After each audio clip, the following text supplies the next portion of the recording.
نبی پاک علیہ الصلوۃ والسلام نے بتایا 3 دوست تھے، وہ سفر پر گئے، اور جب سفر پر گئے تو انہوں نے دیکھا کہ راستے میں رات ہو گئی، تو انہوں نے ٹھہرنے کے لیے کوئی جگہ تلاش کرنا شروع کی۔ آج تو بڑا ماڈرن زمانہ ہے، ہم کہیں ٹریول پر جائیں، بائی روڈ جائیں، دنیا میں کہیں بھی ہوں، رات گزارنی ہو تو موٹیل، ہوٹل یا کوئی نہ کوئی ریسٹ ہاؤس مل جاتا ہے۔ اس زمانے میں تو ایسا تھا نہیں، کیونکہ نبی پاک کو بھی آلموسٹ 1450 سال آپ کے دور کو ہو گئے، اور آقا پچھلے دور کا واقعہ سنا رہے ہیں، it means thousand years ago, اتنی پرانی بات ہے۔ تو اس زمانے میں تو ایسا کچھ نہیں تھا، اس زمانے میں لوگ کہاں رکتے تھے؟ کوئی غار ڈھونڈ لیتے تھے، کوئی کیو ڈھونڈتے تھے، اور وہیں جا کر رات گزار لیتے۔ ایسا ہی کیا، وہ تینوں دوستوں نے ایک غار ڈھونڈا، صفائی کی، اور کہا یہاں رات گزارتے ہیں، صبح پھر ٹریول جو جرنی ہے وہ آگے چلائیں گے۔ اب کیا ہوا؟ جب وہ رات اس غار میں گئے، اللہ کی کرنی ایسی ہوئی کہ ایک بڑی سی چٹان وہ گری، اور اس نے اس غار کا منہ بند کر دیا۔ اب باہر نکلنے کا راستہ نہیں۔ اور آپ اس زمانے میں سمجھتے ہیں اس کا مطلب کیا ہوا؟ آج کے دور میں اگر کوئی پھنس جائے تو موبائل فون کر سکتا ہے، لوکیشن شیئر کر سکتا ہے، انٹرنیٹ کا زمانہ ہے کہ بھئی یہاں پھنسا ہوا ہوں، ذرا ریسکیو کرو۔ اس زمانے میں ایسا ہونے کا مطلب یہ تھا کہ لائف از کلوز ناؤ، ختم، اب بھوکے پیاسے مرنا ہی ہے، کسی کو پتہ ہی نہیں ہم کون سی جگہ پھنسے، کون بچانے آئے گا۔ تینوں دوست سوچنے لگے کہ اب ہوگا کیا؟ دین دے ڈیسائیڈڈ کہ یوں کرتے ہیں، مر تو لگتا تو ایسا ہی مر ہی جائیں گے، اللہ سے دعا کرتے ہیں، اور باری باری ہم تینوں اپنی زندگی کا کوئی ایسا عمل اللہ کی بارگاہ میں پیش کرتے ہیں جو ہم نے ایسا کیا ہے کہ ہمیں امید ہے کہ اللہ اسے قبول فرما چکا، اور اللہ اس عمل کی وجہ سے ہمیں اس غار سے نجات دے دے۔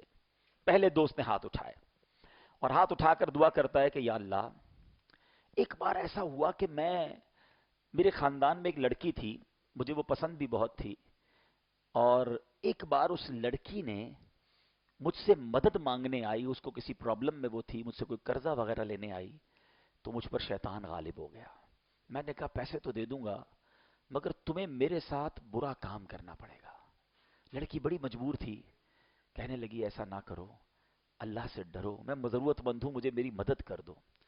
وہ شخص کہتا ہے یا اللہ، میرے پاس قابو بھی تھا، کنٹرول بھی تھا، وہ لڑکی راضی بھی ہو گئی تھی، مگر بیچاری نے کہا مجھے کہ اللہ سے ڈرو، ایسا نہ کرو۔ اے اللہ، اس وقت میرے دل میں تیرا خوف آیا، مجھے کوئی دیکھنے والا نہیں تھا، اے اللہ فقط تیری رضا کی خاطر میں نے اس لڑکی کو چھوڑ دیا۔ اے میرے مالک، اگر وہ عمل میں نے تیری رضا کے لیے کیا تھا تو میرے مولا ہمیں اس مصیبت سے نکال دے۔ وہ چٹان جو ہے وہ تھوڑی سی آٹومیٹکلی اللہ کی رحمت سے سرک گئی، مگر اتنی نہیں سرکی کہ وہ یہ تینوں دوست جو ہیں یہ باہر نکل سکیں۔ اور یہ میں واقعہ آپ کو حدیث پاک کا اور بخاری شریف کا سنا رہا ہوں۔ اب بات کرتے ہیں دوسرے دوست کی۔ اس نے ہاتھ اٹھایا، کہتا یا اللہ عز و جل، میں جنگلوں میں لکڑیاں وغیرہ کاٹنے جاتا تھا، اور جب وہاں سے لکڑیاں کاٹ کر کام کاج کر کے رات دیر سے آتا تھا تو میں اپنے والدین کو سب سے پہلے بکریوں کا دودھ نکال کے پیش کرتا تھا، اور اس کے بعد میں اپنے بچوں کو دودھ پلاتا تھا۔ اے اللہ، ایک رات ایسا ہوا کہ میں آیا، رات کو دیر ہو گئی، دودھ نکالا، ماں باپ کے قدموں میں گیا تو میرے والدین سو گئے تھے۔ اے رب کریم، میں سوچ میں پڑ گیا کہ والدین سو گئے تو بچوں کو کیسے پلاؤں؟ ادب تو یہ کہتا ہے کہ ماں باپ کو پہلے پلانا ہے۔ بچے کہتے رہے بابا جان ہمیں بھی پلائیں، ہم نے کہا نہیں۔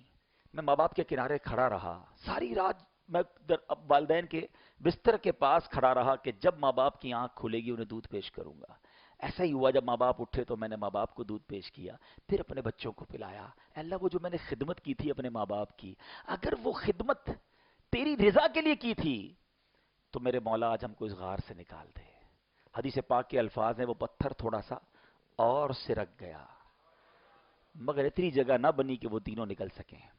اب تیسرا دوست، اس نے ہاتھ اٹھائے، کہتا یا اللہ، ایک بار ایک مزدور آیا تھا میرے پاس، اور اس مزدور نے میرے پاس مزدوری کی اور اپنے پیسے لینا بھول گیا۔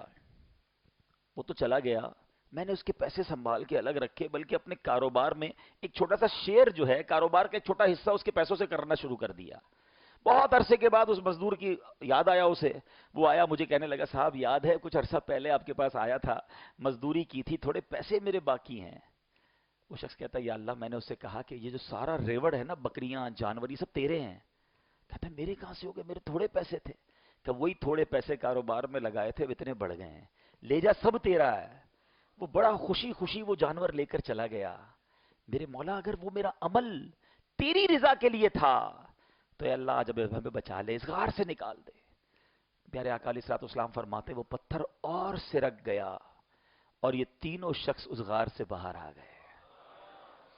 اب اس واقعے سے اتنا کچھ سیکھنے کو ملتا ہے، اللہ اکبر۔ سب سے پہلی بات تو میں ایک عشق والی اور ایک عقیدے والی بھی کلیئر کر دوں، ہیں بہت شیطان ہے نا، مسکنسیپشنز بڑے کلیئر ڈالتا رہتا ہے دماغ میں۔